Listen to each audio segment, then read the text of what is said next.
Hello, insatiable listeners. Season 6 is now complete. We are on a break in between seasons. I'll return on Wednesday, February 13th with a new theme and a big surprise. I can't wait to share it with you. I am so bad at surprises. So let's just say that if you love the type of conversations we have here, rabbit holes and experimenting, you're going to love it. In the meantime, enjoy these podcast interviews I've done recently. They are quite a range of topics, but hey, you know that's how we roll here. And there will be a few classic episodes leading up to season 7 that will help you get the most out of the season and a clue about the theme. Also, if you enjoy the show or have benefited from it, I'd so appreciate a review. You guys totally rallied this summer to get us to over 100. We're currently at 105, and I would love for us to get to 150 by spring.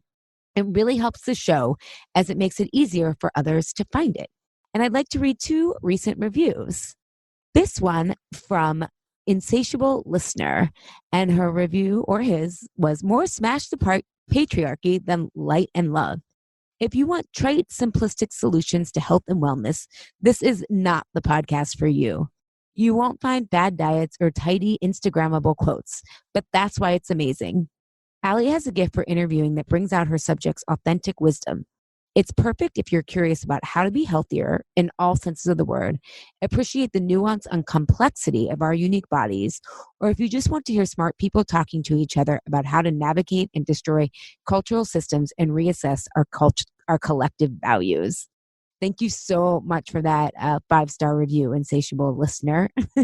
Love that you're into reassessing our collective values. And another one that I'll share from Design Lover 757997. Nuanced, Smart, and Sassy Too is the title of her 5-star review. She says, I'm exhausted of the constant unhealthy messages that barrage us everywhere from Instagram feeds. Seriously, those people with the super round butts, they don't tell you it's implants. To our diet culture in general. Insatiable is my personal weapon of resistance against those messages. It's balanced, intelligent, and Allie, the host of the podcast, brings in some of the most interesting people I've heard in podcast interviews. Look, if you want to break free from rigid rules but still live a healthy and balanced life, Insatiable can help you carve out your own path. No rules, no dogma, just thoughtful new ways of seeing and being in the world. Thank you so much, Design Lover 757997. And I'll be reading some more in some upcoming episodes. If you have time or, again, have benefited from the podcast, here's how you can leave a review. You launch Apple's podcast app. You tap the search tab, and you enter the name of the podcast you want to rate or review, in this case, Insatiable. Tap the blue search key at the bottom right. Tap the album art for the podcast. Tap the reviews tab, and then tap write a review at the bottom. And if you don't have time for that, if you could just rate it, how many stars you would rate it. That is also super helpful as well. And thank you for being a listener. Having stimulating conversations is what I most treasure in my life. And I get to have them here. And then with you on Instagram, where I connect with so many of you through your emails and also with our guests. It's a joy I cherish deeply. Look forward to seeing you back here in a couple of weeks for new episodes on Wednesday, February 13th. And in the meantime, enjoy these recent interviews and classic episodes.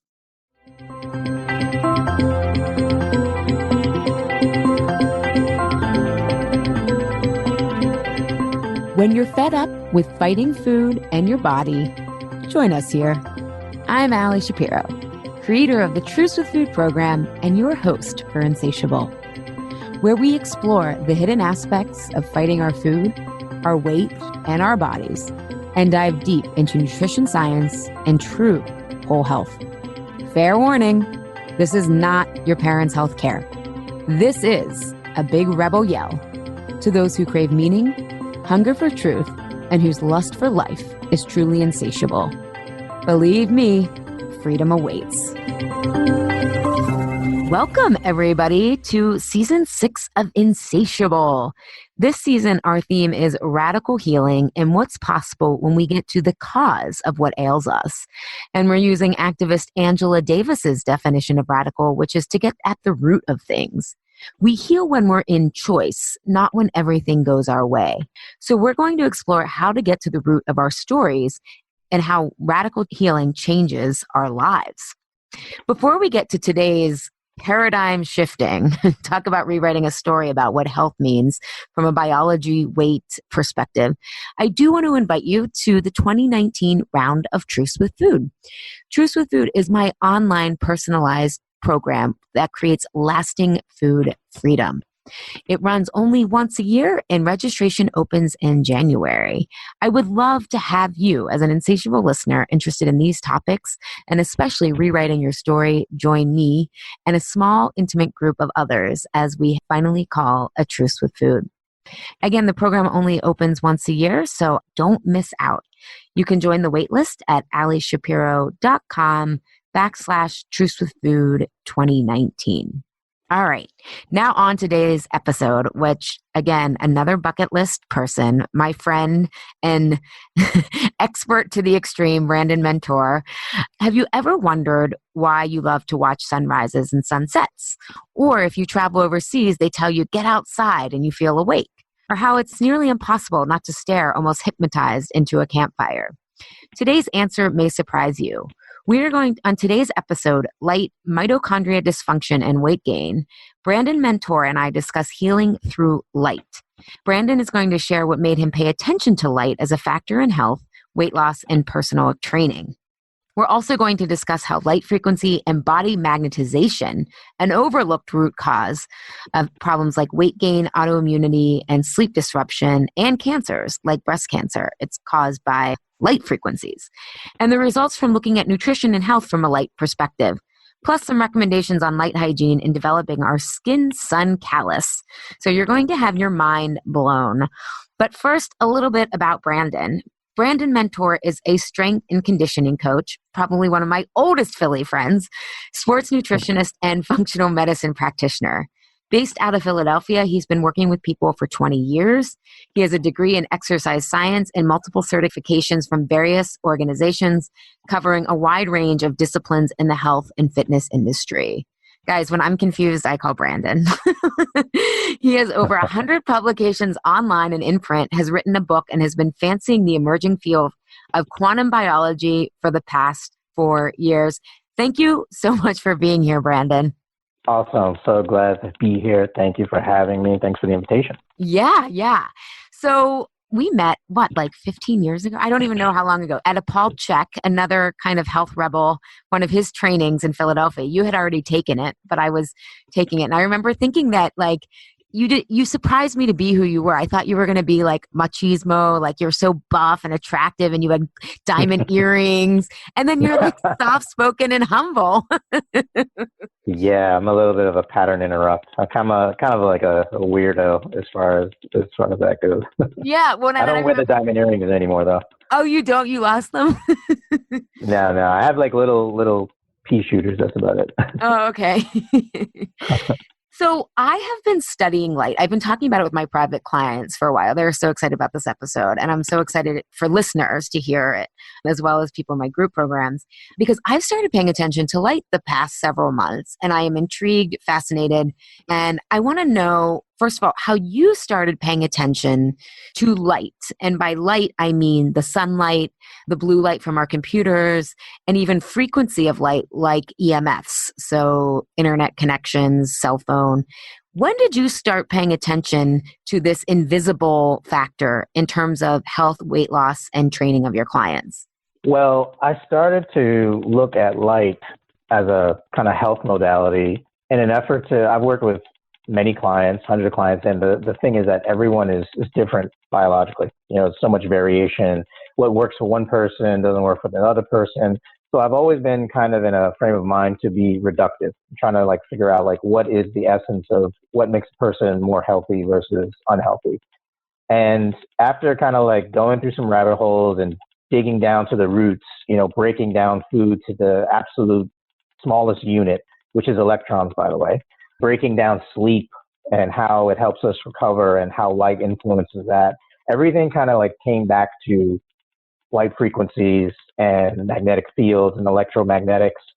And it's kind of like an obscure field, but you have to go to physics. And that's where I kind of started to venture into more of like the quantum biology aspect of it.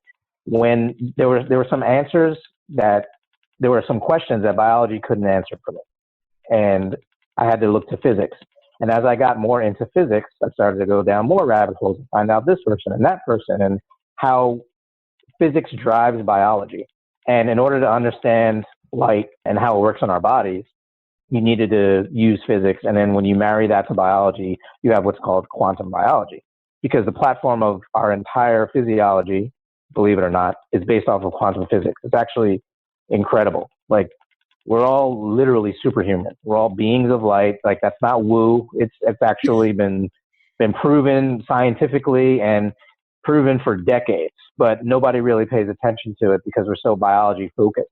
And again, like I said, I kind of ran into walls with that. And so I had to go into physics. So as I did that, I found more and more that, light was really what was driving things. And it's hugely important, especially at this time, because our technology is, exploding and booming and getting more and more of it's proliferating into our lives at a rapid rate. It just keeps going. So let's take a step back, because this is a huge paradigm shift, and we're not going to be able to help everyone shift their entire mindset for the wide-ranging implications of this. But you talk about biology, you were hitting walls with biology. So you had to go to physics, and now you're still understanding biology, but from a quantum biology perspective. Can you explain some of the key differences and maybe how we would have to unlearn certain beliefs, biology compared to quantum biology? Right. Okay. So the first thing you need to understand or realize is that the mitochondria is probably the crown jewel, the centerpiece of our entire metabolism and health. And as you break down some of the typical modalities that we use, like, food and sleep and things like that, it's really all in service to the mitochondria. So, we learn and we hear that the mitochondria are the powerhouse of the cell. Well, it's way more than that. That's like saying the president of the United States is some dude that sits in Washington and signs some bills. It's much more than that. So make sure you go vote tomorrow. Oh no! By the way, by the time this goes out, we will have already known. That's right. Yeah, that's right. Okay. I'm doing it. Cover all my bases. Yeah. But the mitochondria are basically like the crown jewel. They're very, very sensitive to magnetic fields and light frequencies and current. So if you boil down food, right, to what we actually need and what we extract from it, it's actually electrons. There's a long process that it goes through, from a carbohydrate and a protein to an amino acid to the basic molecules of what food are. They basically convert into electrons. And there's a thing in the mitochondria, it's called the electron chain transport. And food electrons basically enter into that system. And that drives all of the energetics of our body, right? There's actually a motor. It's a quantum nanomotor in the mitochondria that spins at a rate of 9,000 RPMs per second. Now, just to give you an idea, if you were in a car, that's 102 miles an hour. And Wow. That thing is fast. It's like having a Ferrari basically in your cells, okay? And we have thousands of mitochondria all over the place, right? Humans concentrate their mitochondria in their heart and their brain. So you can, the faster that motor spins, it creates a magnetic field, and there's an electric current that goes through it. That's why you can measure like a heart field like 22 feet away from your body. That's been shown and studied. The brain is very similar as well. So you have a high magnetic field, and it's all because of these electrons are basically, running the system. And electrons are basically a particle of light. So whether we get electrons from the sun, if we get it from water, if we get it from food, that's what it ends up being. And to the degree that you have electron density is your ability to basically like charge your batteries and run all of the metabolic processes in your body. So obviously that kind of like relates back to nutritional density. That's what you're really actually saying. So we say, okay, you should have a diet that's, nutrient dense. So what those nutrients, through the vitamins and the minerals, amino acids, proteins, fats, carbs, all those things, they basically end up into electrons. There are some foods that are more nutritionally dense, and there are some that are less. So like, for example, processed foods, they have less nutritional density than, natural foods, organic foods. And there are some that basically have none. like sodas and candy and things like that, right? There's really no nutritional value whatsoever. So when you start to break down all of those foods and you have a high nutritional density, you increase your electron density. And that's why you feel better, because you have more batteries, more power to run your system. Does that make sense? Yeah. Well, and I'm thinking too, just for listeners, for them to understand, if it weren't for the mitochondria, we would all be bacteria still, right? Like, Absolutely. Well, mitochondria is a bacteria, and we stole it, or it was millions and millions cooperative, of years ago. right? Well, it became we kind of like usurped it and took it in, and it's an endosymbiotic relationship, basically. So we took it in and we integrated it into our physiology. So all eutherian mammals, includes humans, mammals that hibernate and things like that, we kind of brought in this mitochondria to help us move across, the plains and lands as evolutionary man did, To or power us humans, through, right? to power us through. So we basically have like a battery charger that is recharged every day, or is supposed to be recharged every day by the sun. And that's how we do it. Plants do it the same way. The problem is that plants don't move. So we have the advantage where we can move across the tectonic plates and then move across the earth. And we need some way of charging our system. And evolution selected for the sun to be able to do that within us. Oh, thank you so much for explaining that, because what I wanted to show people from a philosophical standpoint, we often think of Darwinism, survival of the fittest, and that is true. However, nature is much more cooperative, and us taking the mitochondria. I mean, you could say we taked it, or we could say we all cooperated together, so we all survived.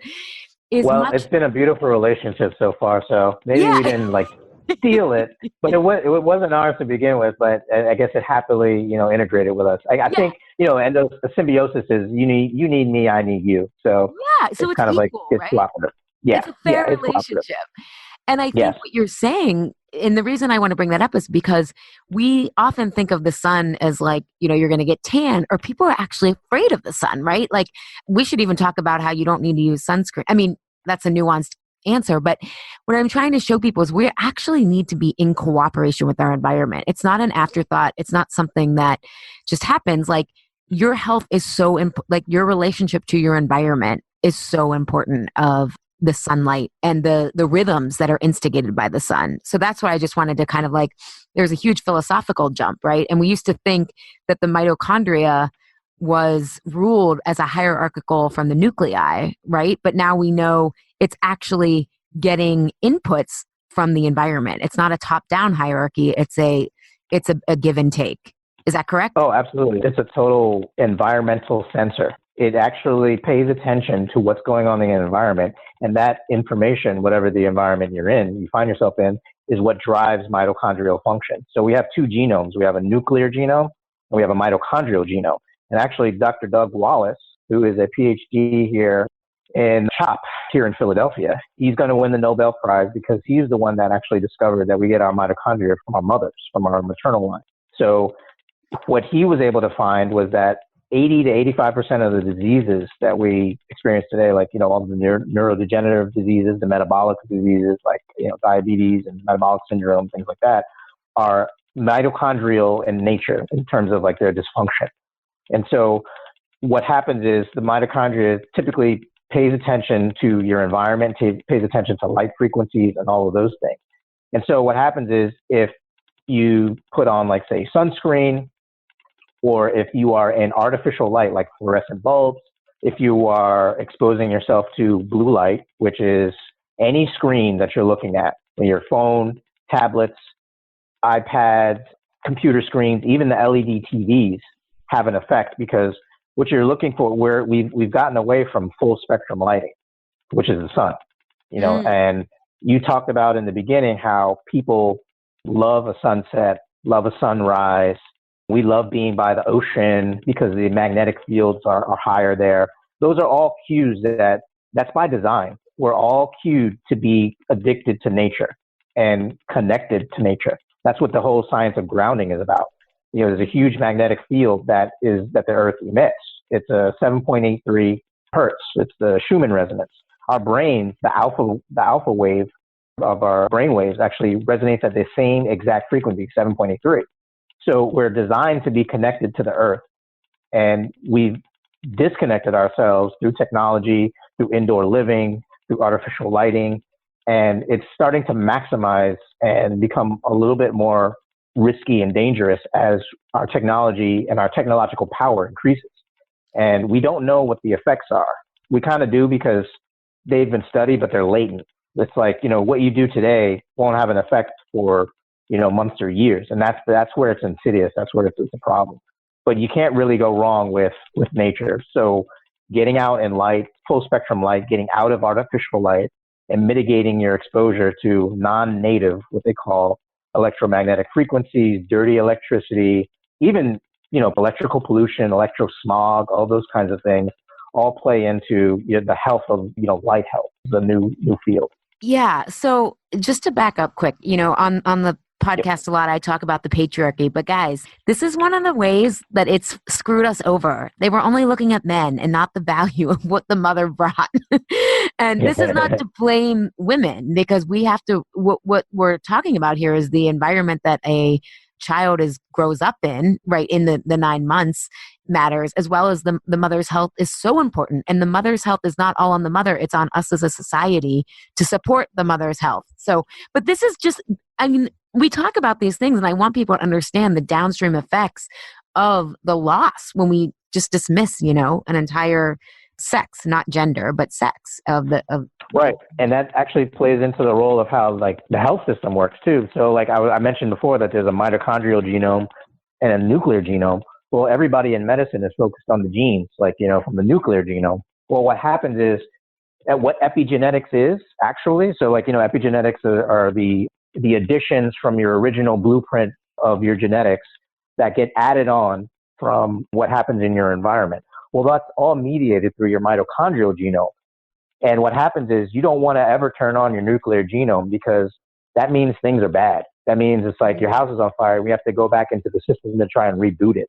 So It's important to make sure that you keep your mitochondrial genome intact, because it runs all of the energetics in the system. So if that gets fatigued, or if your mitochondria, get damaged or dysfunctional, then it signals to your nuclear genome that hey, look, we've got some problems. We need to go in and start to change the genetics of how we express our bodies and express our reality to adjust for these problems. So you're in a hostile environment, and let's say you have a less than ideal environment. Let's say you're around a lot of power lines and, electrosmog, and, you got a stressful life, a crazy job, and all this other stuff. Whatever genetic predispositions you have in your nuclear genome, say it's cancer or diabetes or anything like that, those things will start to be expressed, because your body is trying to pivot so that it can help you be a sustainable organism. And that's not necessarily what you want. So cancer, right, for example, is a morphing. It's trying to turn away from a hostile environment. It's almost like it's trying, cancer, a cancer cell is someone that doesn't feel a part of the family, basically. So it's almost like it's like an orphan. Yeah, it kind of goes its own way, and it's like, all right, we're going to create our own community. And what do cancers do? Cancer metabolics is very cultural. You kind of create little colonies. You have tumors, and you have satellite cells, and all these other things. It kind of runs its own network, and that is a reflection of the environment that you find yourself in. So there's even a cooperative nature that you have to have with a thing like cancer or any kind of disease, because your body is really trying to figure out how to integrate itself. And a lot of times we take the approach of fight cancer and all that other stuff. Sometimes that's not very helpful, because it puts you in obviously in an aggressive, an angered state. This is why, mindfulness and meditation and gratitude and all these things are helpful, because it's more cooperative and less combative. Does that make sense? Yeah, totally. And I want to go back to about other issues that come up so basically what I'm hearing is we have this this genome that is genetically driven, but then we have this other genome that's mitochondria driven that is trying to protect. Right. It's kind of like the protection, so that you don't have to ever go to do or die mode. And right, exactly. You don't want to go back into your system and have to reboot, because it's almost like pulling on your backup battery, right? Rather than just using it's like, oh, exactly. That's draining. One of the things though, and I love that you brought up cancer and obviously autoimmunity issues as well. Our immune system then starts to weaken. But I think one of the things that would really surprise people is about weight gain, right? We think of weight gain as like excess energy. However, if we look at it through this quantum biology and mitochondria lens, wouldn't it be an energy deficiency? Okay, so or no, am I wrong? It's an energy inefficiency. Oh, okay. Put it that way. That's right. like a little bit more. Yeah. That's kind of a little bit more, because you can have a deficiency as far as like a dysfunction, but that doesn't necessarily mean, because sometimes you want to be able to like reduce things and be deficient in certain things and efficient in other things. But anyway, so as far as weight is concerned, or like body weight, like what happens when you sprain your ankle, or you bruise something? It swells, it gets bigger. All right. One of the things that mitochondria do is they're basically embedded in water.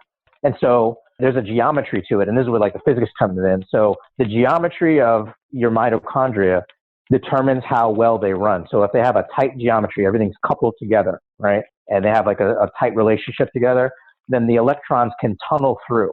It's a principle known as quantum tunneling, right? So if the mitochondria are not tunneling properly and the geometry is spread out and they're spaced apart, then what happens is you have gaps in electron tunneling, you have gaps in energy, and you begin to swell. And what happens is that causes inflammation, because the opposite of electrons is protons. Now, protons, if you break it down into physics, is basically just inflammation. So what happens when you have inflammation? You have redness, you have swelling, you have bloating. And this applies to basically all organisms, all life, all matter. So like, for example, a great analogy has to do with like stars. So if you remember from like, grade school, you learn how stars turn into like red giants because they're starting to basically lose a lot of light and a lot of energy. They get bigger. And the same thing happens in people. The same exact thing happens in people. So when you lose light and you lose energy and you have gaps, if those electrons can't tunnel and bridge across, then you start to expand. And that's where obesity kind of comes in, because it also plays back into light. Diabetes, your resistance for like insulin, melatonin, all of these things that are supposed to be tightly coupled and work close together tend to drift apart. And that's when the mitochondria start to bust. They start to be dysfunctional. There are programs in the system like apoptosis, which is basically cell suicide. You have autophagy, which is, cellular cleansing. You have mitophagy. These things basically are control mechanisms to make sure the system is running smoothly. But if you're not supporting it with the proper light frequencies or an overexposure to artificial light, like blue light at night, things like that, then your mitochondria start to like break down. And that causes more inflammation and then the swelling. So what happens is, if you don't have a healthy enough full spectrum dose of lighting, I guess you could say, and you have an excess of like, say, blue light or artificial lighting, what will happen is you just create more and more inflammation. And when you start to expand, there's really not much that food can do, because it's the light environment. Like you can eat there's people that'll try to work out as much as possible and eat as healthy as much as possible. But if they don't fix their light environment, then you have a problem with trying to like lose weight, trying to be a fat burner. So for example, I'll give you an example, right? Mitochondria oscillate at 100 hertz, which is the perfect fat burning frequency in a mitochondria. If you are exposed to, like, say, blue light or even radio frequencies from, like, say, a cell phone or Wi-Fi or Bluetooth or any kind of like, anything that gives off a signal, then what happens is the oscillations change. So instead of burning at 100 hertz, you're burning at 60 hertz. So you're not able to really utilize the metabolics of the food that you eat and, the metabolism that you would get from a normal fat burning. And so that's because your mitochondria are paying attention to all these things. So if you don't get the metabolics right with your mitochondria, then things start to break down and things start to slow down. So then you can increase weight, you creep up with like certain diseases, your hormones get thrown off, and just the system just gets really, really sluggish. So not only do you have an expansion problem from, like, say, inflammation and swelling, you also have a slower metabolism. So it's like a double whammy. it almost, if we think of like the battery metaphor and we're thinking like a phone battery, I'm thinking it's almost having like 25 different browsers open and everything just spinning. It's Oh like yeah, absolutely. getting stuck there and like slowing you down and almost like, yeah, as you were talking, I love finding root causes because then you simplify. You're like, okay, I just have to focus on these three levers. And it sounds to me why I wanted to especially do this is light is to me is one of those levers now that I understand it. It's like it helps with sleep, it helps with hormones, it helps make sure your metabolism's running well, it helps your mood, it helps everything else. And it's like if you can just prioritize this, a lot of other things fall into place. Right, absolutely. And you have to get your light right because the solution and the antidote is in it. And you have to, we heal in the red and we kind of like damage in the blue. Okay, so for example, blue light basically raises glucose independent of food. It causes insulin resistance independent of food. It also causes the breakdown of the inner membranes of your cells, right? So when you have all of these effects kind of like affecting your body independent of food, it's almost kind of like you're in between a rock and a hard place, because if you don't know this, then you could be on the cleanest diet possible or, on some type of program as far as health, but you're taking one step forward and one step back because you haven't corrected for, your light environment. That happened to one of the keto guys. Have you heard of Jimmy Moore? I've heard of him. Yeah. Wasn't he paleo? I thought he was paleo. He was paleo, and he was obese. He was paleo, lost some weight, and then he went keto. So he went keto, and keto is actually an interesting diet protocol that you can use. What it fundamentally does is it puts the brakes on a physiology that's kind of like out of control. So it really works with people that are unhealthy because you get quick changes because you're basically activating a primordial set of metabolic factors and regulations that helps kind of like keep you healthy. So in the short term, ketogenics works. But what happened was Jimmy Moore, he does a podcast and he's like, health professional. He's around a lot of technology and blue light and all that other stuff. He stayed on because he, obviously keto worked for him. So he stayed on it and that was the gospel for him. So he became the keto guy. Well, after about, several months, his weight started to creep back up and he kind of gained all the weight back. And one of the reasons why is because he never really factored in for his light environment. He's around, he does a lot of podcasting. He's around blue light and internet and Wi-Fi and all this other stuff. And if blue light and electromagnetic EMF can affect your insulin resistance and affect your blood glucose and all these other things independent of food, there's not much that keto or any kind of diet will do because that's the root cause. Did someone tell him that? Jack Truce has been telling him that for years. But he won't listen? I don't know. He's got his own platform and he's got his own thing. It's almost kind of, it's tough to pivot off of, if your business model is all off of like a keto platform, it's kind of tough to pivot and say like, okay, this and that. But, it's, I don't know. Oh, the truth has a hard time. The truth, it's like, the truth has a hard time in wellness too, because there's not as much money in the truth, right? Yeah, exactly. That people are selling you. You don't need supplements. You don't need all the meal plans, and that's a whole other. Well, that's the thing, and that's the beauty. That's the beautiful thing about quantum biology is that all of the remedies and solutions are free.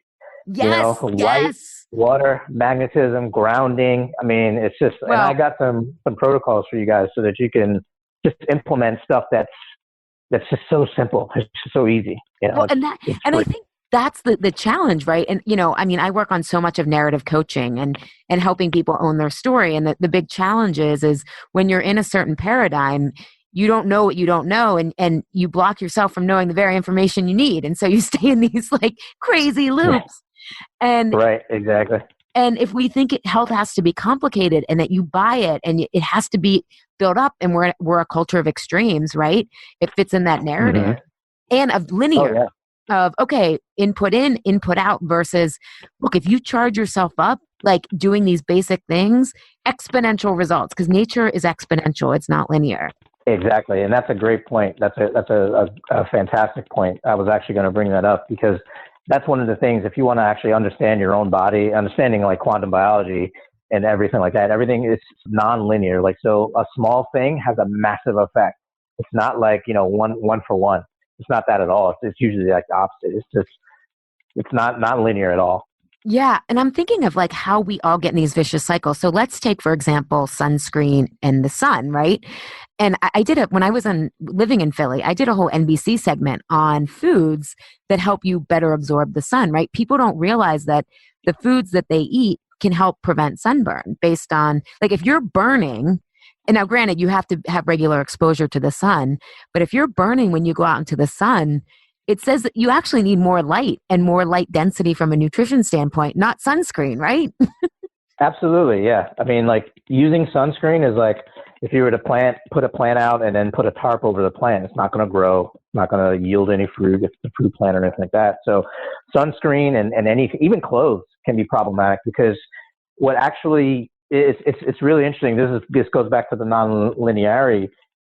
Light is localized too. So where you actually get the light matters just as much as getting overall light in general. You know what I mean? And so, like, for example, like breast cancer, if you want to heal through light, you need to actually expose your breasts to light, but obviously we have like cultural norms. You can't walk around naked and things like that.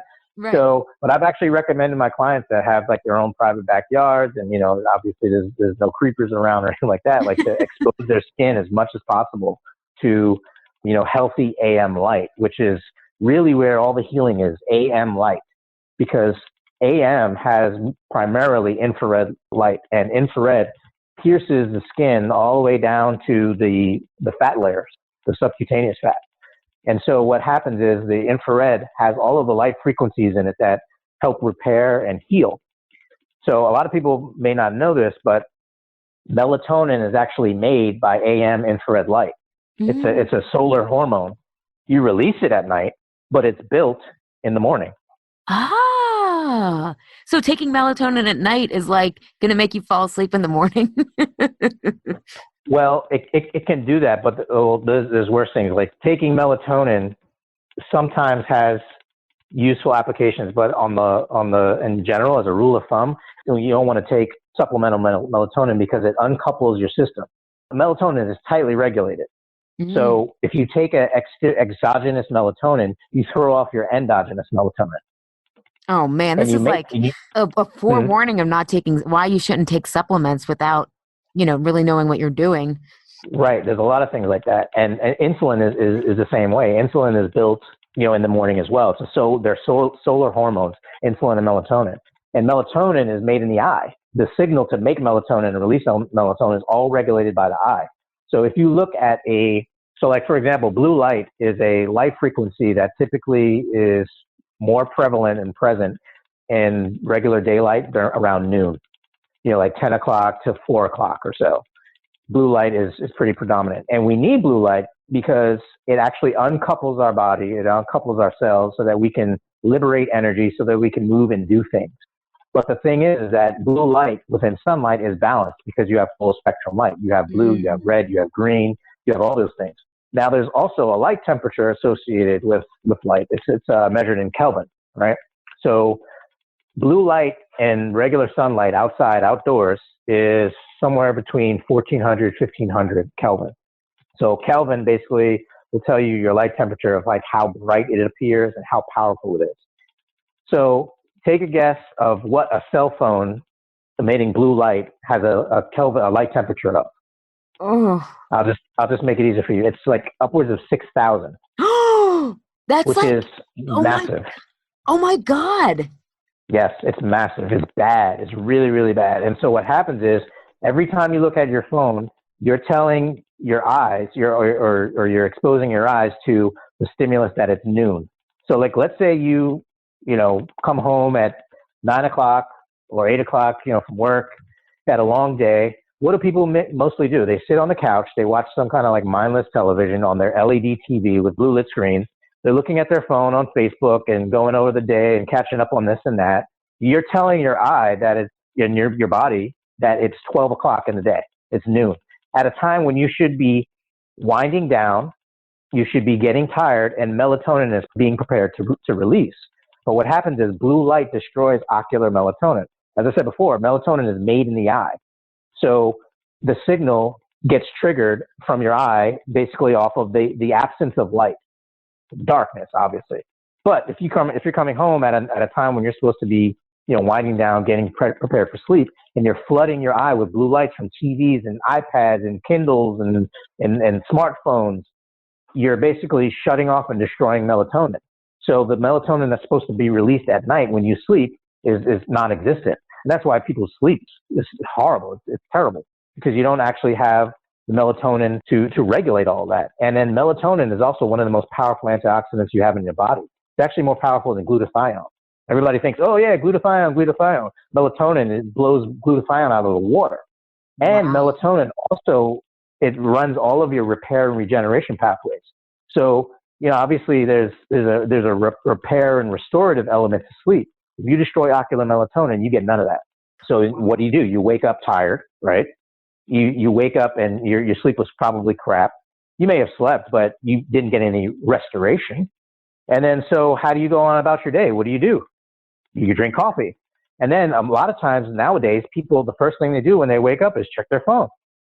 So instead of having a normal rate of light exposure from full spectrum light, like a sunrise, for example, you're flooding yourself with a 6,000 Kelvin light temperature, destroying any melatonin that was going to be made for the next day. And now you're in a wicked cycle. And that's where the adrenals kick in to try and, help that out. And that's where you have adrenal fatigue, or also known as adrenal resistance and things like that. It's just, you just start to run down your mitochondria and your melatonin pathways, everything. It's just really, really bad. Wow. As I'm seeing this, it's like sometimes I'm imagining people listening to this are like, oh my God, like this is another thing that I have to pay attention to. And it's because we are so out of whack with nature, right? Like if we would just follow nature, everything would be easier.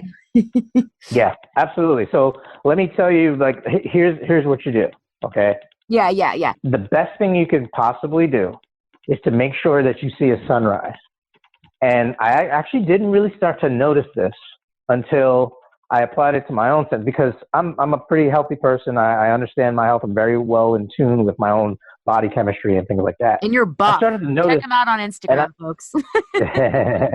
Yeah, I try to be buff. And, the more healthy your mitochondria is, the more buff you can be. And the more you're able to keep your weight off and stay in a healthy body fat composition.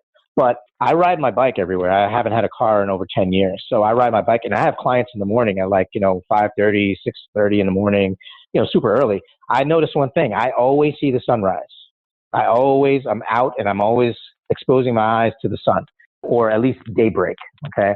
So the most important thing you can do is get out into the AM light. So you're talking about 7 o'clock, 8:30. That's like the sweet spot, depending on where you are in the country and your latitude and all that other stuff. There's a great app you can download. It's called D-Minder. D-Minder is an app that basically tells you where you are locally to find out how much time you need in the sun to create, I forget how many IUs of vitamin D it is. It's like 2,000 or 3,000 or something like that. It'll tell you in minutes. Like, okay, today you need to stand out in the sun for 15 minutes or in daybreak so that you can make X amount of vitamin D for you. The free app, it's really good because it'll let you know what's going on geographically in your area, because obviously every area is different. Yeah. But what happens we have to use blue light to learn how to be in the sunlight. Yeah, exactly. Right. Yeah, exactly. Look at it at noon. Look at it at noon. Right. Exactly. You can't throw the baby out with the bathwater, because we need some of it. But you just want to make sure that you have more like a natural light than you do the artificial light. And by sunrise, do you mean because I've been telling people at the dog park about this, okay? Because once I get on something, I have to tell everyone. And they were saying, one guy was saying that he's read that there's two different types. There's like morning light and then there's sunrise. Is there? Okay, so it doesn't have to actually be the sun, because say 6 o'clock in the morning, 5:45, the sun's not actually up yet. It's cresting though, right? So as long as you have day, right, exactly. Just daylight. Daylight is fine. It doesn't have to be you don't actually have to see the sun. 42% oh my God, of the light. Not to interrupt you, but I'm so enthused. I've been staring at the sun. I'm like, I want it as it rises. Oh, right. Okay, So don't look directly at the sun, but look in. I was seeing dots. Right, exactly. A little too black and white Your eyes there, are Allie. smoking right now. Yeah, your eyes are like smoking right now. I can see. Okay. No, you don't want to look directly at the sun, but you want to look in the direction of the sun so that the rays are bathing your retinas. So no So that means sunglasses, people. no sunglasses at all. That's like putting a tarp over a tree. It's Mm. just not gonna work. And you don't need to spend a lot of time out there.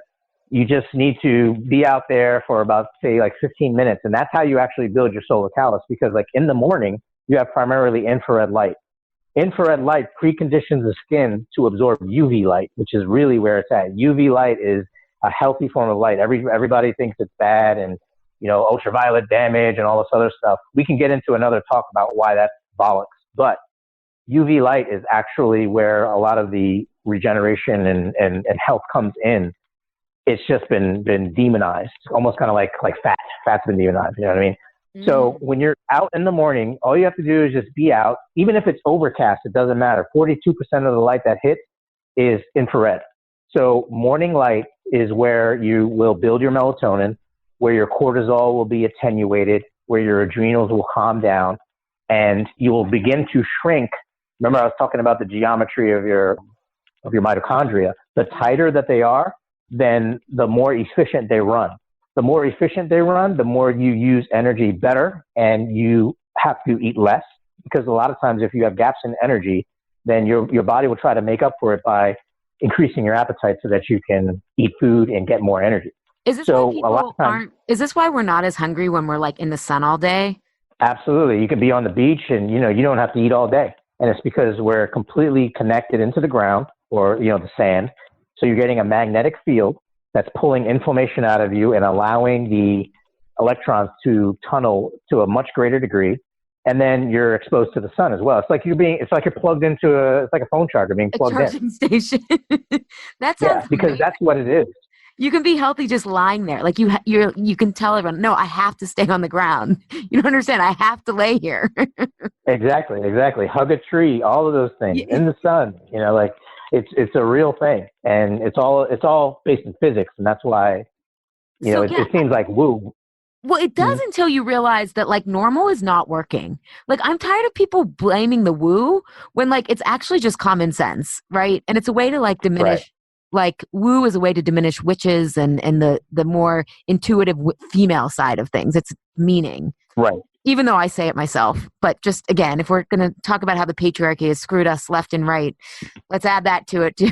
But it's like normal is not freaking working. Why is everyone afraid to be weird when normal is so unhealthy? I don't know. That's my little rant. But so you're saying 15 minutes in the morning is a great place to start. As the sun's coming up or morning light, whatever it is, whatever you can get in, go out there and start to build what you're calling our solar callus. I love that, but it's kind of like our how we're charged up from a sun standpoint.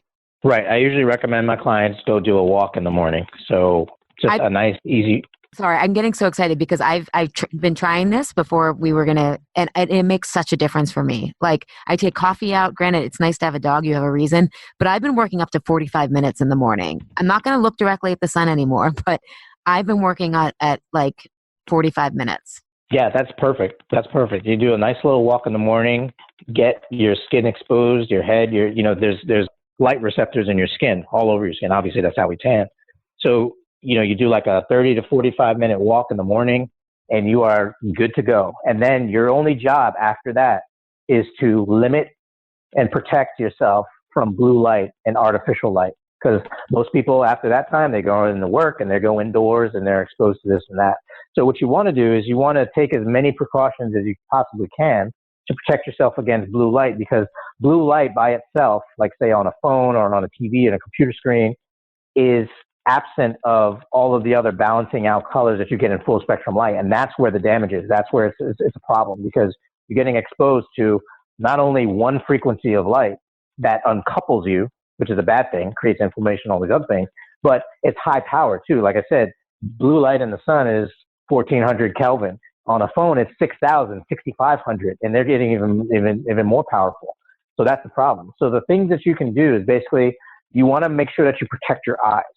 And so what I do, and we talked about this before, is I always make sure that I have eye protection. So I take a couple of different measures.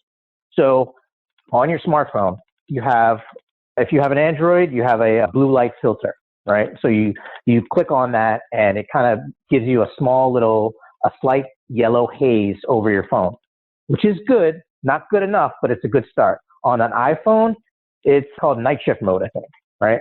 So you can put that on. I also use a app called Iris. Iris is a blue light filter app, and I keep it on all the time because that filters out even more blue light. On the iPhone, I think there's an app called Flux. I'm not exactly sure. I have an Android, so I'm not too familiar with the iPhone stuff, but I know them by name. So it's like a Flux. The app is called Flux. So you put night shift mode on, you use the Flux app, and then I even go the distance with glasses. So you have blue light blocking glasses that you can get relatively cheap. You can find them on Amazon. I have 3 pairs. I have the designer, fancy, chic looking ones that are made by a company called Prospec, Prospek. You can find those on Amazon. They are lightly tinted and they block 50% of the blue light. So I use those when I'm going out or if I don't want to look too weird because they do have a yellow tint. The more blue you block, the yellower the glasses are typically. Right. So I use those when I go out or if I'm going to be in a concert or some kind of public space where there's artificial lighting, and especially at night. I have another pair of glasses by Eyekeeper that blocks out 98% of the light, and they're a little bit more yellow tinted. And I use those when I'm at home and I'm on my computer, if I'm playing a video game, if I'm looking at a TV or anything like that, because at night I want to make sure that I protect my melatonin, because my melatonin is an anti-carcinogen, antioxidant.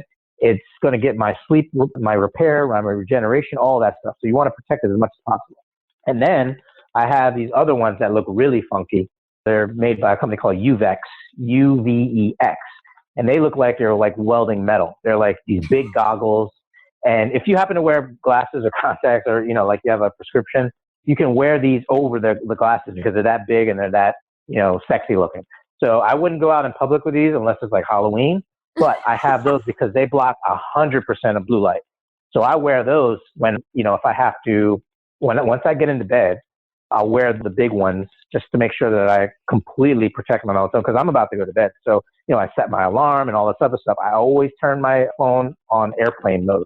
Yeah, now, that's I know a big people, one. Because what happens is, and it's a little tricky nowadays because even if you turn your phone into airplane mode, it doesn't completely turn the radio off. So you're still getting radio frequency signals bidirectionally at night, even if it's in airplane mode. So you got to watch out for that.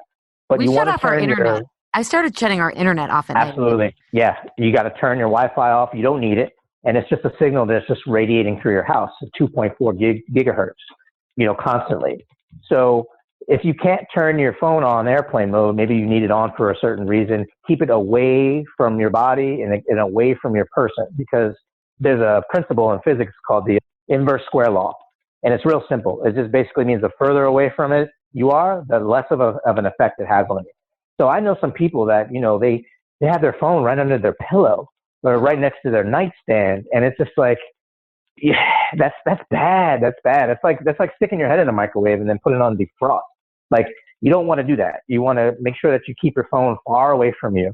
You also want to try to keep your phone away from your body parts when it's on. So I see these girls a lot in the gyms. They stick their phone in their bra strap or in their tank top. That is like, I mean, if you ask me, how do you get breast cancer? That's what you do. And I see this happen a lot because, you don't know where to put your phone, especially the phones are big nowadays. So it's like hard to like hold them and keep them somewhere. So that's the worst thing you could do. Don't ever put it in your tank top or the bra strap because you're basically irradiating your whole chest cavity. And it also plays a role with your thyroid too, because it's right in that same area. Oh. And one of I was telling you before, like the effects of radio frequencies and light frequencies are local. So wherever it actually is a problem. Like if you keep the phone in your back pocket, like I actually keep my phone in my back pocket, but I turn it off. I put it in airplane mode when I'm in transit. And then when I get to an appointment, I place it down somewhere else away from me. You can actually affect the organs and the local. Like there's studies that show that males that keep their phones in their front pocket or back pocket have a lower sperm count.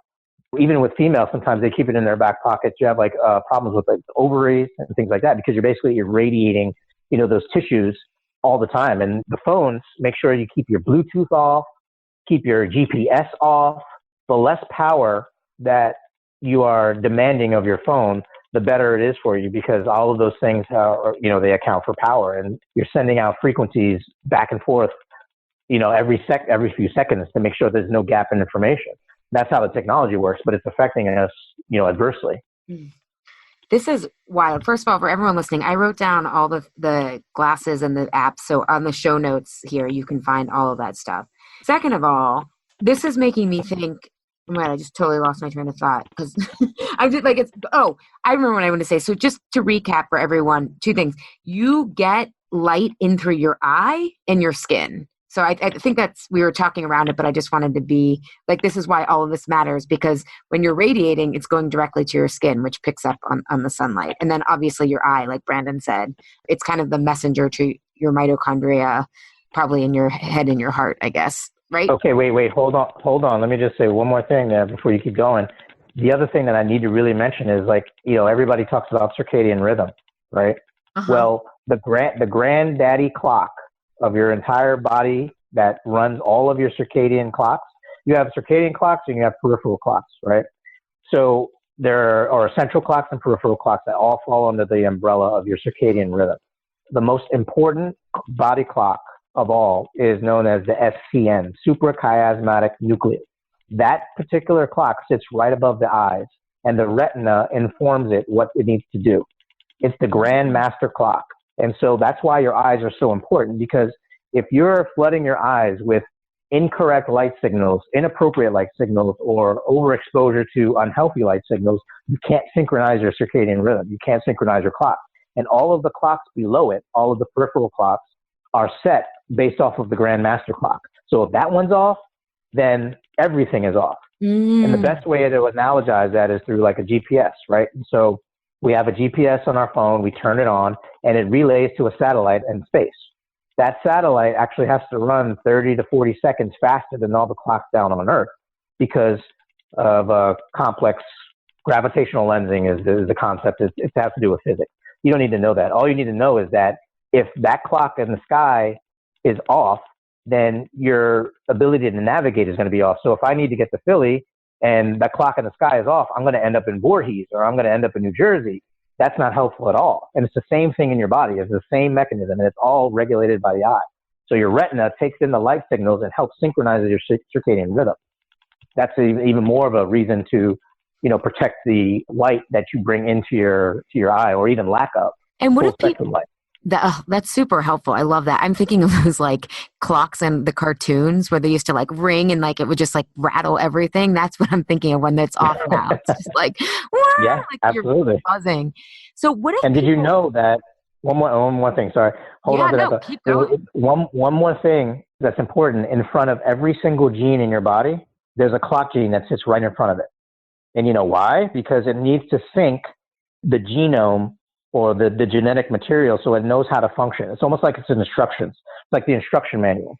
So there's a I think it's called BMAL1 and BMAL2 are clock genes basically, and they sit in front of every gene in our body. We have 25,000 genes. So every single gene has a clock gene so it knows how to synchronize and function. So all those downstream effects play a part. Mm-hmm. What if people have contacts or glasses? I know you can get prescription glasses. My friend got prescription glasses that blocks out blue light. But what if you have contacts? How does that affect, or you just wear regular glasses? How does that affect exposure to light? It does. It kind of like blocks it. Windows block it. Like if you're driving in your car, you got the window rolled up and the sun's coming through. It affects it. You don't really get the same quality of light, I guess you could say. So the best thing you can do when it comes to contacts is, it's not necessary to wear your contacts, like say in the AM and let's say you could have like a morning tea or something like that. Keep your contacts out so that you can at least expose your retinas to natural light before you put your contacts in. Now, obviously that if you need them to see and to walk and all those other things, that makes it a little bit more difficult, but try to find some type of opportunity to have naked eyes, have naked skin even, and, expose yourself to the light. And that's the other thing, like the skin also has, so there's a receptor, so it's called melanopsin. there's melanopsin in your retina, and there's melanopsin receptors in your skin as well. So even if you don't get the eyes, naked exposure to the light, you can also use the skin, which is why it's important to expose your skin and not put on like sunscreen and things like that. That can help. Yeah, okay, awesome. And then I feel like I have so many questions I want to get to before the end. What about longitudinal where you are, and what about your race? Because like someone like me who's like Eastern European / white, I guess, but you're a Dominican, right? No, I know you're from Queens, but I'm from but are you Queens. from Latin America? No, actually, I don't really have any Hispanic in me, even though I look like it. But no. I thought you were from one of the half, weren't you? Well, I mean, I have some like Barbados and Trinidad, but that's more like, yeah, that's maybe what you were thinking of. That's me. That's American bad with geography. I'm from where Rihanna's from. Oh, that's Jamaica, Yeah. I thought. No, Barbados. Oh, you know why I thought that? Because when we went on our honeymoon in Jamaica, they were playing Rihanna. See, this is where my lack of capacity for details. Oh my God, I sound like this ignorant white person. I'm just going to shut up right now. I'm just very bad at fine. But what It's about, all right. Well, what about your, I shouldn't even say race because race is a made up construct, but your different skin pigmentations and where you are longitudinally, like where you were born and from versus where you live now? Right. Yeah, it definitely affects it. So what you can do, and I wrote a little blog about this on Medium, maybe you could post to it in the show notes. I will. A way to build your solar callus is you have to first know what your skin type is. So there's a scale, it's called the Fitzpatrick skin type scale. And the skin type scale goes from 1 to 6. 1 is the lightest. So those are like your gingers, your super pale, lovely folks. And then 6 is like the people that have super dark skin, equatorial individuals, people that are, I guess, genetically designed to be in very strong light cycles, because obviously the darker you are, the more you're able to protect against very, very strong light. And the lighter you are, so like from Northern European, Northern Hemisphere areas, you need more light. And so you want to be able to you don't want to have the skin too dark because you offload too much UV. But that's getting off track. Basically what you do is you take your skin type and you use a metric of vitamin D, because vitamin D obviously is made from sunlight. It doesn't really work very well when you take vitamin D supplements if your light environment isn't that great. They can work if your light environment is that great, but if it is that great, then you don't need vitamin D supplements. So it kind of cancels each other out, right?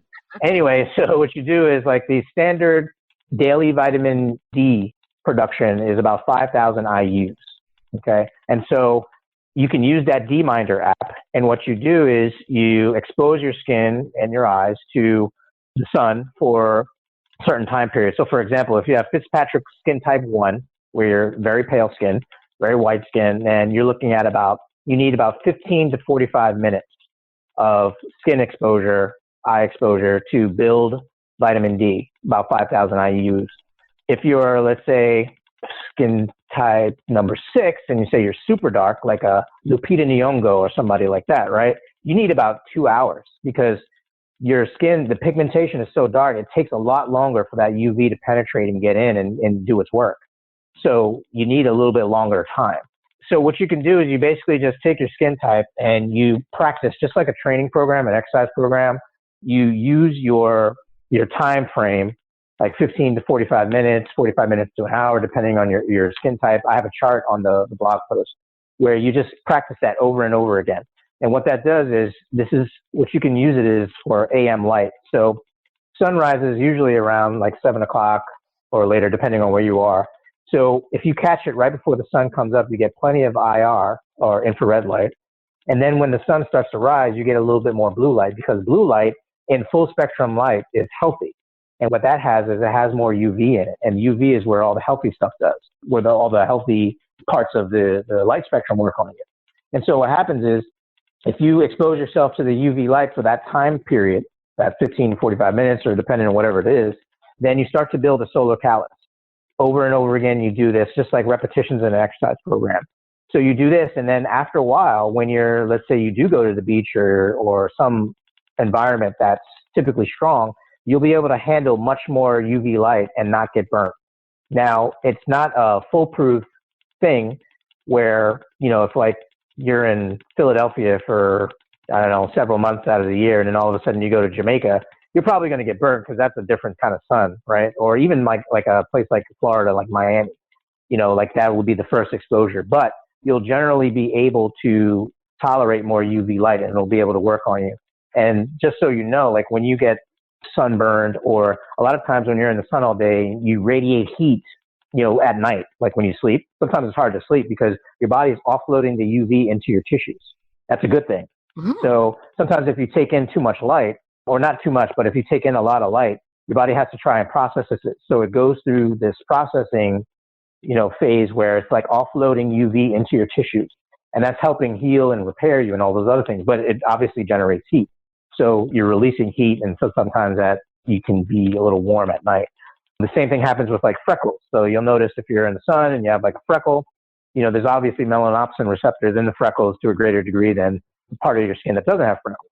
So they absorb UV light to a greater degree. And so the freckles will get a little bit darker, and it's basically storing solar radiation, which is healthy, solar radiation in those little receptors so that it can deliver it to your tissues, deliver it to your mitochondria. Now, if you put sunscreen on, or if you have clothes on and things like that, it blocks all of that. So you don't get any of those benefits. But if you build your solar callus over time, you'll be able to spend hours and hours, out in the sun once you get it to a certain degree. And I was practicing that all summer. I've done that for the past few years. And even now that it's like turning into winter, I have a couple of perch spots that I go to in between appointments where I'll sit, and I'll look not directly into the sun, but I'll look into the direction of the sun and make sure that I, bathe my retinas and get that UV light, because obviously light is weaker during the winter. There's less of it. And so that plays into like seasonal affective disorder and all these other things. It's a lack of light. So I make sure that I always get my light nutrients during the day so that I'm good to go. And I actually can feel it. I feel as soon as like the light starts to hit my retinas, it starts to warm me up, and I lose my appetite because I'm getting those electrons that I need to fuel the system. So it's not like I don't ever get hungry, but the like cravings, I guess you could say, is a great way to put it. Like, sometimes you have like cravings, and a lot of them are mental, but also are physical. Like you actually need the nutrition. I can get the nutrition from the sun, and just by, bathing my retinas for like 15 minutes, and because I've built up my solar callus over time. So that was going to be my question. So because again, health is, what's interesting to me, first of all, is how, even though nature is so powerful, it's so forgiving. Like if we only need 30 to 45 minutes a day and then minimizing the rest, like it's not like we need to be outside all day. Like nature builds in lots of room for error. So if we're working on this for like years at a time, is it better to like stock up? Can you stock up in the summer so that you have like reserve? Oh yeah, absolutely. Yeah, absolutely. Yeah, you can stock up in the summer, and that's actually what I've been doing for the past couple of weeks, because it's starting to get colder now. So I've been taking advantage as much as possible. But I have a callus built up where I can exploit that. It's almost kind of like I said, it's like a training program. If you have a certain level of strength, you won't be able to express that unless you've trained it. But this goes back to the non-linearity of it. You only need a little bit of that AM sunlight or daybreak light to have huge effects on your overall, biology. But the thing that you really have to protect against is the blue light. You know what I mean? So like you only need like say 15 to half an hour of restorative, rejuvenative AM light, but you need to protect against all that other blue light crap that you get during the day and in the evening. That's where the real problem is. So, the hard part isn't the AM stuff. That's okay. Like, yeah, you may have to get up a little bit earlier. You may have to take a walk. That won't kill you. That's extra cardio. But what's really tough is, not looking at your phone 200 times a day, which is the latest studies have shown that we do that now, sometimes 300, especially the younger you are. Not coming home and preparing yourself for sleep, like powering down. Like you want to make sure that your lights are dim, and you want to keep the volume low on your TV, and you want to make sure that you have your glasses on to protect that melatonin that your eye is making. You don't want to be on your phone too long, obviously, for mental reasons too, like, mental health. So you want to make sure that you limit your exposure, like to all of your electronics at night, and at least protect yourself. Have your apps working so that it protects the blue light filter, night shift mode, all of those things. They're like little pieces that you put into a whole protocol to kind of like protect against, the damages of blue light. If you do that, then building your solar callus will be a breeze because you're accounting for all the things that are actually detrimental to you. I love that. I've been stopping putting, I rent a co-working space. I don't put the overhead light on anymore. Like I try to, and I guess you could also wear clothes though indoors to protect yourself from all that light. Absolutely. Yeah, that's actually when you want to wear clothes because Yeah. I was For many I was reasons. telling you, right, exactly. Like because you have those skin receptors and they're paying attention to that light too. I know. I can just imagine health nuts walking in their co-working space naked. It's like it's part of my cleanse, Oh yeah, I got my big buggy glasses at home with a trench coat on. I got my hood on, protecting my head and all this other stuff inside. But then, I walk out of my backyard and, it's just like Free Willy. So, I mean, hey, you got to do what you got to do. It's the world we live in. So. All right, one more question because we've talked a lot around it and everything, and I love this idea that like if we get the nutrients we need, basically we need electrons, and we don't need people Yep. stealing our electrons, which sounds like blue light does. Oh yeah. If we look at food through a light density, are we looking then for like seaweed that like absorbs so much light at the bottom of the ocean, or like how do we start looking at nutrition through a light? Okay, so the best way to look at nutrition is through, so maybe some of your listeners have heard of ATP, right? ATP, adenosine triphosphate. It's considered the unit of energy that the body runs off of.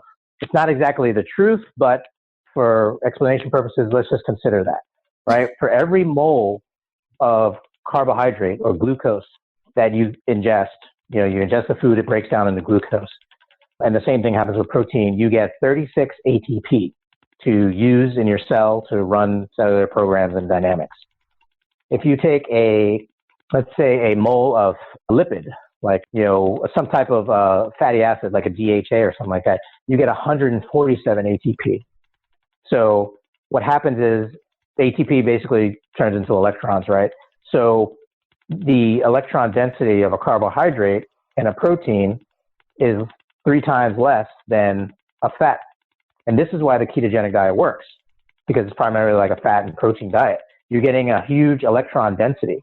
So you're looking for your fats like avocados and things like that, coconuts, coconut oil, butter even, all of those things. More fats actually tend to have more of an electron density, so you get more energy from them. And you don't need to eat as much because they are dense. Like there's 9 calories per gram of fat. So that's not a lot when you factor it into an overall diet. Is that why keto can like really stop, like if you need it for like a temporary time point because you're also just getting so many electrons? Right. Exactly. Yeah, exactly. Now, it has that effect because you're getting an electron density. So the mitochondria get really charged up by this, which is great.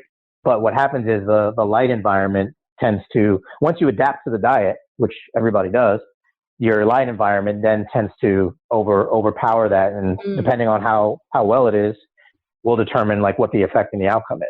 So if your light environment is not, Well, what I was going to say is, I think this is the emphasis on you can only get so much from nutrition, right? It's like not the be all end all.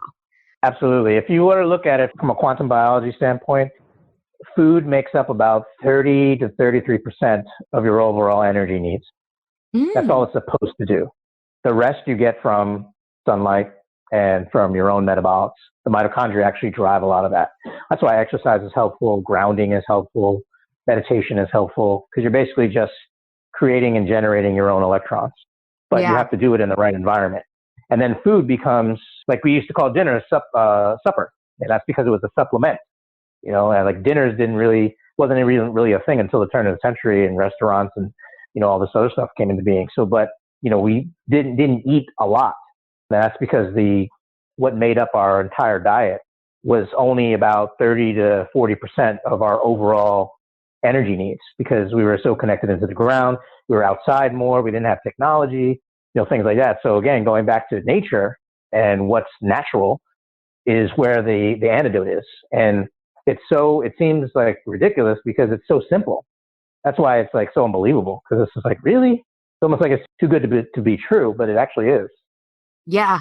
And also when you said like meditation, I'm also thinking like with my clients, we work on, really transforming their stress, and it releases, so like on a metaphorical level, it releases so much energy. And they're like, this was simple. Like, I mean, it's hard to do, but then the long-term effects are we're actually removing resistance and removing energy drains. And it's just like so simple. And they're like, wait, I didn't add more to do. I just removed my bad habits. And it's like, yeah, you freed up so much energy instead of just pushing up against, what we resist persists. But it just makes me think of how elegant and simple nature is. And yet we try to, we create so many technologies that solve the previous technologies' issues, right? Rather And that's than, the thing, like nature is so sophisticated, our mitochondria, our physiology is so sophisticated that it's almost an embarrassment that we make the attempts that we try to make. It's like it's so perfect. It's like it's embarrassing. It's like yeah. we need to like do less. Addition by subtraction. How about that? Yeah. Oh my God. Season 7, episode 7, the last episode of this, Alana Gardner, who's actually in Philly. She's a trainer, or a flywheel instructor and a therapist. She said the same thing. People will listen to that episode. Addition by subtraction. I love it. It's a theme. When you get to the root, you simplify, so you have more time. So basically, what I'm hearing is we can all move to where Rihanna lives, get naked, and stay on the beach, and we'll lose weight. You can do that, or you can do it in your own backyard. Yeah. as long as you catch the light when it's the right time. Obviously, in the winter it's more difficult, but then also making sure that you mitigate your blue light exposure. That's the big thing. That's the big thing. You should actually start with that. Making us do the hard stuff first. Yeah, because that's if the rest is a breeze after you do that. Yeah. Get the funky glasses, download the apps, and just get her done. Yeah.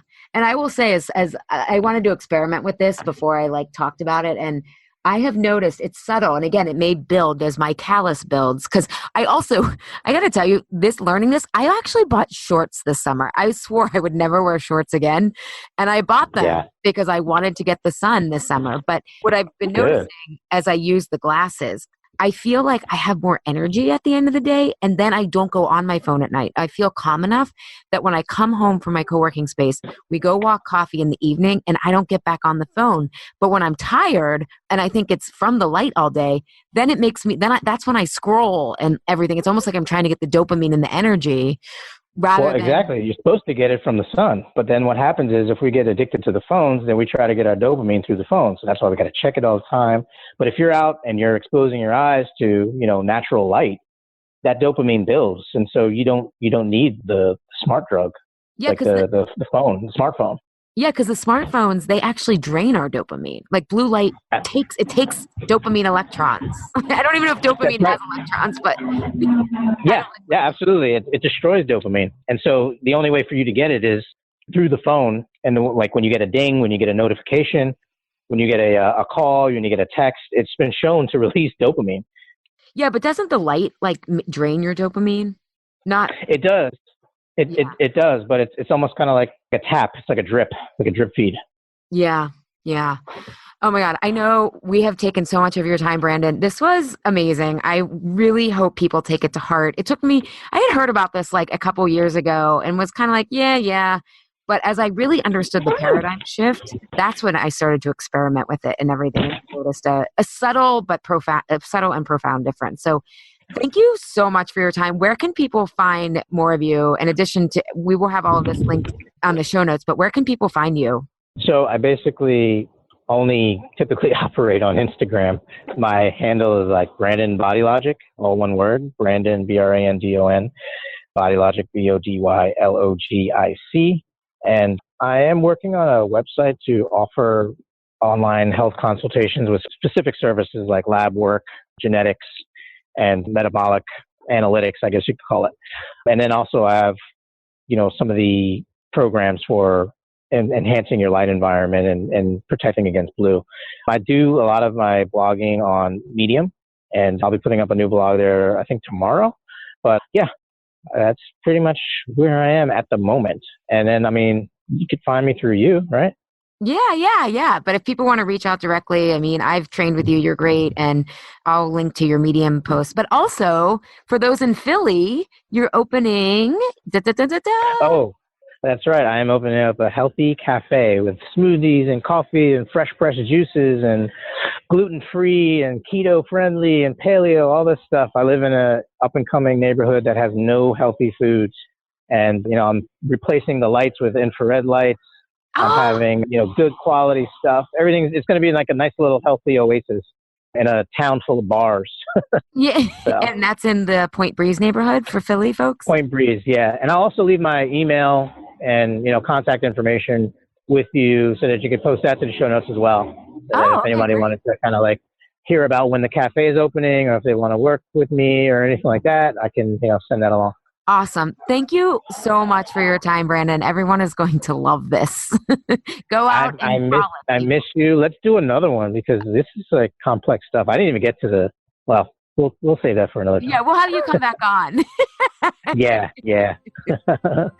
Thank you so much. No problem. Thank you, Health Rebels, for tuning in today. Have a reaction, question, or want the transcript from today's episode? Find me at alishapiro.com. I'd love if you leave a review on Apple Podcast and tell your friends and family about Insatiable. It helps us grow our community and share a new way of approaching health in our bodies. Thanks for engaging in a different kind of conversation. And remember, always, your body truths are unique, profound, real, and liberating.